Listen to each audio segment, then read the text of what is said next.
बिस्मिल्लाहिर्रहमानिर्रहीम। अस्सलाम वालेकुम। नूरुल आपकी खिदमत में हाजिर है। साइफर केस से जान नहीं छूट रही, फर्दे जुर्म नहीं लगी, लेकिन लगनी तो है।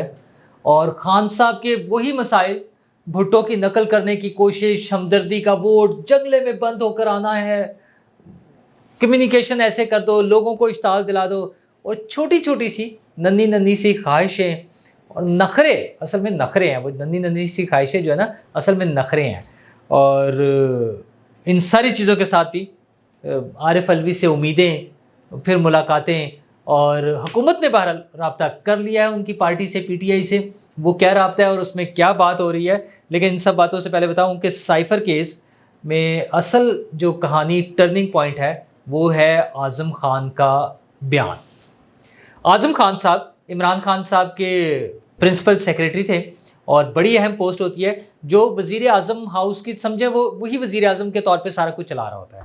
तो वो कुछ दिन गायब रहे, फिर मंजरे आम पर आ गए, फिर उनका बयान आ गया। वैसे तो इमरान खान साहब के खिलाफ जो गवाहान है उसकी एक लंबी फहरिस्त है, जिसमें सेक्रेटरी खारजा साबिक, जिन्होंने वो साइफर वाले साहब, वो भी मौजूद हैं। और लेकिन उनसे भी अहम रोल जो है वो प्रिंसिपल सेक्रेटरी का है, आजम खान का।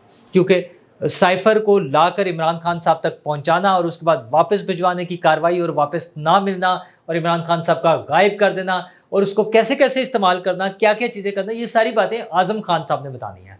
तो उनका बयान आ गया है। साइफर वाले केस में उनके साथ वो अटैच है, जिसमें उन्होंने बताया कि ये तो 7 मार्च के बाद जब था, तो 9 मार्च को इमरान खान साहब को पहुंचा दिया गया था, बता दिया गया था उसके बारे में। और इमरान खान साहब तो उससे पहले भी इदारों को जबरदस्ती, वो कहते हैं ना, धौंस और धांधली से अपने लिए, अदम एतमाद के लिए भी इस्तेमाल करना चाह रहे थे। वो सारी चीज़ें तो कर ही रहे थे। और जो स्पीकर की रूलिंग थी, वो भी गैर कानूनी रूलिंग जो है इमरान खान साहब के हुक्म पे दी गई थी। ज़ाहिर है वो नज़र आ रहा था उस दिन, जो कार्रवाई हो रही थी सारी, जो कुछ स्पीकर साहब कर रहे थे वो सबके सामने था। वैसे तो उन्होंने तो फिर 9 तारीख को, 9 अप्रैल को भी यही कोशिश की थी, लेकिन उस दिन बात बनी नहीं। वो जो बाहर से दूसरी बातें आ रही थी, खबरें, एम्बुलेंसें, fire brigade, prison van, helicopters की आवाज़ें, चपेड़ों की कहानियाँ, झूठी-मूठी जैसी भी थी, वो सारी चीज़ें जो है उस दिन भी कोशिश तो बड़ी थी डिट्रैक करने की, कोई इल्लीगल उसके ज़रिए रोकने की। एक कानूनी जो तरीक़ाकार था अदम एतमाद का, उसको रोकने की कोशिश थी, वो ख़ैर नहीं हो सकी। मगर जी बहरहाल जब उनके पास पहुँच गया, तो जिस चैनल से आता है साइफर, उसी चैनल से वापस भी जाना होता था। लेकिन खान साहब को जब मैंने पूछा अगले दिन कि अब ये वापस करना है, तो उन्होंने कहा वो पता नहीं कहाँ गुम हो गया। और फिर उस पे ड्रामेबाजियाँ कि मिलिट्री सेक्रेटरी को कह रहे हैं, बाकी स्टाफ को कह रहे हैं कि ढूँढो, तलाश करो। मतलब वो कोई ऐसी चीज़ थी, ये पेन जो है ना कहीं रख दिया था छुपाकर, और या गिर गया कहीं और मिल ही नहीं रहा था। मतलब वज़ीर-ए-आज़म हाउस में आने वाले अहम डॉक्यूमेंट्स, और वज़ीर-ए-आज़म साहब ये कहते हैं कि पता नहीं कहाँ है, मुझे तो पता ही नहीं कहाँ चला गया। और उसकी सीरियसनेस और उसकी इम्पोर्टेंस का भी एहसास। अच्छा, फिर असल मसला तो ये है कि उसके ज़रिए खेलने का जो था, वो ऑडियोज़ भी चूँकि आ चुकी हुई है ना, अभी तो इस बयान में उनका ज़िक्र नहीं है, लेकिन वो भी एक प्रूफ़ बनेगा बाद में, कि वो जो था कि इससे खेलना हमने है, इसको ट्विस्ट करना है, कैसे घुमाना है, क्या करना है, ये सारी चीज़ें इमरान खान साहब खुद कर रहे थे। तो अब उनके सेक्रेटरी, प्रिंसिपल सेक्रेटरी की तरफ से जब ये बयान आता है, तो इसका मतलब ये है कि खान साहब फारिग। यही उनके वुकला रो रहे हैं ना। लतीफ़ खोसा साहब क्या कहते हैं कि यार बड़ा मसला बन जाएगा, वो तो देखे ना, वो एक आदमी गायब था, उसके लिए इस दर्जे ले आए हैं, वो उनको फंसा रहे हैं। फंसा नहीं रहे, उन्हें पता है कि इसमें कैपिटल पनिशमेंट हो जानी है, बड़ी से बड़ी सज़ा मिल जानी है। और मेरा ख्याल है कम से कम ये होना है कि वो उम्र कैद, और उम्र कैद का मतलब ये है कि अगले 2-3 इलेक्शन के लिए खान साहब बाहर सारे सिस्टम से ना। अच्छा, वैसे तो हमारे यहाँ पता नहीं होता, सज़ा होने के बाद भी डील्स भी हो जाती हैं, माफ़ियाँ भी मिल जाती हैं, सारा कुछ होता है। लेकिन कम से कम ये वाला इलेक्शन जो, यानी फर्स्ट इलेक्शन जो अब आना है, कब आना है इसकी अभी कोई गारंटी नहीं है। जनवरी की डेट इलेक्शन कमीशन ने दी हुई है, लेकिन उसके बारे में अभी कुछ नहीं कहा जा सकता।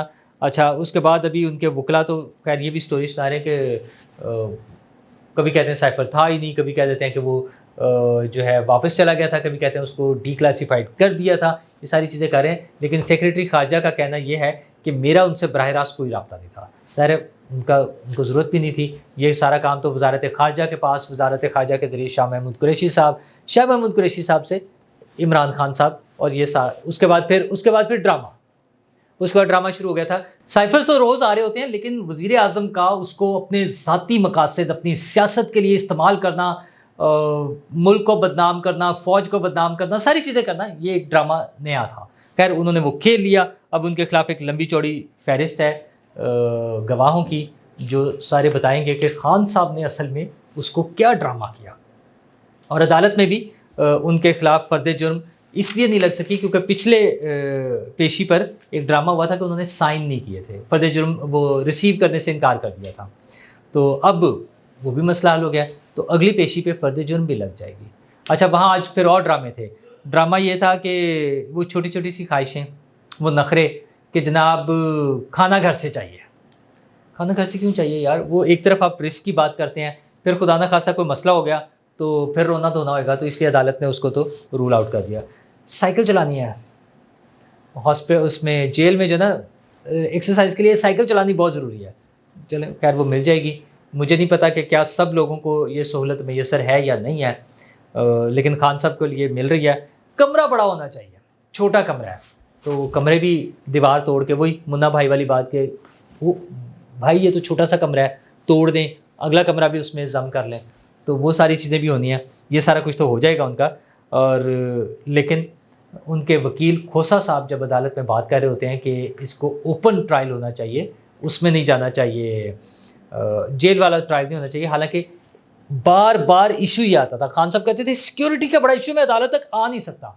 अब सिक्योरिटी के इश्यूज क्यों खत्म हो गए? अब आप कितने मजे से आप जेल के अंदर ही बैठे ताकि सिक्योर भी रहे। पर अब उनका रोना धोना यह कि नहीं लाएं, और उसके लिए खोसा साहब तो पुराने किस्से सुना के मौलवी मुश्ताक की अदालत में भुट्टो साहब को उसमें किया था, एक जंगले में खड़ा किया हुआ था। तो उनका ख्याल ये कि अब इमरान खान को एक जंगले में बंद करके और उसमें गाड़ी में रखें, बल्कि छत पे रखें कंटेनर की, और अदालत में लाएं। असल मसला क्या है? Public appearance. असल मसला क्या है? हमदर्दी। असल मसला क्या है? लोगों को इश्ताल दिलाना। असल मसला क्या है? दोबारा से शरपसंदी को हवा देना। ये मसाइल है उन लोगों के कि इमरान खान को जंगले में बंद करें, गाड़ी पर रखें और सड़कों पे फिराते हुए अदालत में लेकर आएं और लोगों को दिखाएं जी बड़ा जुल्म हो गया, उस पर रोना धोना डालें, मातम करें कि जनाब इमरान खान साहब को जंगले में बंद कर दिया। ये उनकी ख्वाहिश है। अच्छा, इस पे एक और ड्रामा ये किया गया कि आज भी ये खबर कम्युनिकेट कराई गई, इसको प्रोपेगेट किया गया कि उनको जंगले में बंद करके अदालत में जज के सामने पेश किया गया। जो जेल के अंदर अदालत थी उसमें भी जंगले में बंद करके, किसी केज वगैरह में बंद करके उन्हें पेश किया गया।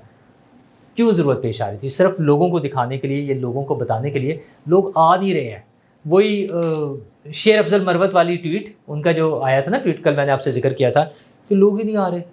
रेड लाइन हमारी है इमरान खान, आए बाहर आए, कहाँ रह गए हैं? घरों में बैठ के ट्वीट कर रहे हैं, बेड पर बैठे हुए रो रहे हैं बेचारे कि जनाब आप भूल गए इमरान खान को, हमारी रेड लाइन को भूल गए। सड़कों पर निकले, तोड़ फोड़ करें, आग लगाएं, अस्करी टावर को जलाएं, कोर कमांडर हाउस पे पहुंच जाएं, जीएचक्यू पे अटैक करें, लोगों को मारें। यही चाह रहे हैं ना वो। तो अब ये नहीं होना सर। वो एक दफा जो करना था ना कर लिया, और उसके लिए जो नेटवर्क भी चाहिए था ना आपको वो उस वक्त तक था अवेलेबल। अब वो नेटवर्क नहीं बचा है, ना आपके दोस्तों में, ना अदालतों में, और कहीं भी नहीं बचा। पुलिस में, नैब में, सब जगहों पे जो सारी चीज़ें सेटल होती जा रही हैं। मैं ये नहीं कह सकता कि 100% ख़त्म हो गया होगा, चीज़ें सेटल होनी शुरू हो गई हैं। वो जो एक आर्टिफिशियल सा एक बनाया हुआ था ना बबल, वो ख़त्म हो रहा है, बल्कि ख़त्म हो गया तकरीबन। तो अब इमरान खान साहब जेल में हैं, उन्हें अभी वहाँ थोड़ा सा टाइम लगेगा। ये मामला तो उनके अब नहीं मैनेज हो पा रहे। हाँ, सदर आरिफ अलवी से उन्हें अभी भी उम्मीद है, जिसके लिए उनका वफद जो है जाकर उनसे मिला है। सदर आरिफ अलवी से रऊफ हसन साहब उनके सेक्रेटरी इतलात हैं, और उमैर नियाजी साहब, ये दोनों लोग जाकर मिले हैं। सदर से क्या गिले शिकवे किए होंगे कि सर खान साहब कह रहे हैं अच्छा नहीं किया आपने, डेट ही दे देते इलेक्शन की, कोई बड़ा सारा काम ही कर देते। तो अब सदर साहब बेचारे क्या करें? सदर साहब ने भी तो नौकरी करनी है, वो भी तो एक्सटेंशन पे चल रहे हैं गैर मुय्यना मुद्दत तक के लिए। आप समझे उन्हें रिटेन हो गए हैं, वो रिटायर हो गए, दोनों काम हो गए, रिटायर भी हो गए और रिटेन भी हो गए। अपनी मुद्दत पूरी कर ली है, लेकिन जब तक नए सदर नहीं आ जाते तब तक वो कंटिन्यू करेंगे। तो कितनी मज़ेदार सी पोस्ट है, ईवान सदर में बैठे हैं, याशी कर रहे हैं, गवर्नर हाउसेज में बच्चों के फंक्शंस कराते हैं, माल मुफ्त दिले पे रहम, सरकार का माल है लुट के खाएं, तो सदर साहब उसमें याशी कर रहे हैं। इमरान खान साहब का क्या है, थोड़े दिन जेल में रह लेंगे, अच्छा है। बल्कि अब तो बताते हैं ना कि वजन कम हो गया, ज़्यादा फिट हो गए हैं, पहले ज़रा मोटे हो गए थे उनके ख्याल में, तो ये तो उनकी बहनों ने और घर वालों के हवाले से है ना। और दूसरी तरफ उन्हें एक और खुशी भी है पीटीआई वालों को कि हुकूमत ने उनसे राब्ता कर लिया है, निगरान हुकूमत ने। उसकी सूरत हाल ये है कि निगरान हुकूमत के जो वज़ीर इत्तलात हैं मुर्तज़ा सोलंकी साहब, वफाकी निगरान हुकूमत के, उन्होंने शफ़कत महमूद साहब से बात की है और उनके जो भी मसाइल हैं वो कह रहे हैं कि जी हमें जलसा नहीं करने दिया जा रहा और पकड़-धकड़ हो रही है, इनके मुताबिक ओपन होना चाहिए, लेवल प्लेइंग फील्ड, ब्ला ब्ला ब्ला सारी चीज़ें। हाँ, तो ठीक है, उन्होंने पूछ लिया है और आपने बता दिया। आप वैसे भी शोर मचाते रहते थे, इस दफ़ा उन्होंने डायरेक्ट पूछ लिया, तो कोई बात नहीं। आपके पास बंदे कौन से हैं? मेन लीडरशिप कहाँ है? ठीक है, तो खान साहब के साथ शफ़कत महमूद साहब हों या फ़ारूक हबीब साहब थे, जिस तरह से थे, तो अभी तो और लोगों की लाइनें लगी हुई हैं। 2-3 नाम और आ रहे हैं कि जल्दी-जल्दी चंद दिनों में प्रेस कॉन्फ्रेंसें आने वाली हैं। तो उसके बाद फिर इसी तरह की बात रह जाएगी कि कभी हमारी पार्टी भी होती थी, हम इतने बड़े-बड़े जलसे करते थे। तो ये बातें सुनकर उनसे गुज़ारा कीजिएगा। सबक इसमें लोगों के लिए ये है कि आप कानून को हाथ में ना लें। वो जितना बड़ा मर्ज़ी पावरफुल हो, वो इमरान खान ही हो जिसका चीफ जस्टिस भी अपना था और जिसका सारा फैज़ नेटवर्क भी अपना था, उसको भी फिर रियासत से जब मैनेज करने की कोशिश की ना रियासत ने, तो सारी चीज़ें कंट्रोल हो गई हैं। तो हमारे लिए ये है कि वज़ीर-ए-आज़म साहब चाइना गए हुए हैं, वो बेल्ट एंड रोड कॉन्फ्रेंस जो हो रही है, बल्कि बीआरएफ बेल्ट एंड रोड फोरम हो रहा है, तीसरा फोरम है और बेल्ट एंड रोड की 10वीं सालगिरह मना रहे हैं। इंडिया उसमें 2 एस्पेक्ट्स हैं बेल्ट एंड रोड के, जिसमें हमारा सीपैक भी एक बड़ा है। एक तो डायरेक्ट इन्वेस्टमेंट है, $40 बिलियन डॉलर की जो पाकिस्तान में होनी थी। दूसरा, उस बेल्ट एंड रोड से जब कनेक्ट हो जाते हैं दीगर ममालिक, तो उनसे जो ट्रेड होनी है, जो बिज़नेस होना है, वो एक बड़ा ह्यूज वॉल्यूम है। चाइना ने गुज़श्ता साल 2022 में बेल्ट एंड रोड के जो पार्टनर ममालिक हैं, उनसे तकरीबन $3 ट्रिलियन की ट्रेड की है, इंपोर्ट और एक्सपोर्ट दोनों चीज़ें। तो हमारे लिए भी हमारी हुकूमत को सोचना होगा, हमारे ज़िम्मेदारान को सोचना होगा कि इसमें से कुछ थोड़ा-सा शेयर ले लें, तो पाकिस्तान की और पाकिस्तानियों की किस्मत बदल सकती है। शुक्रिया।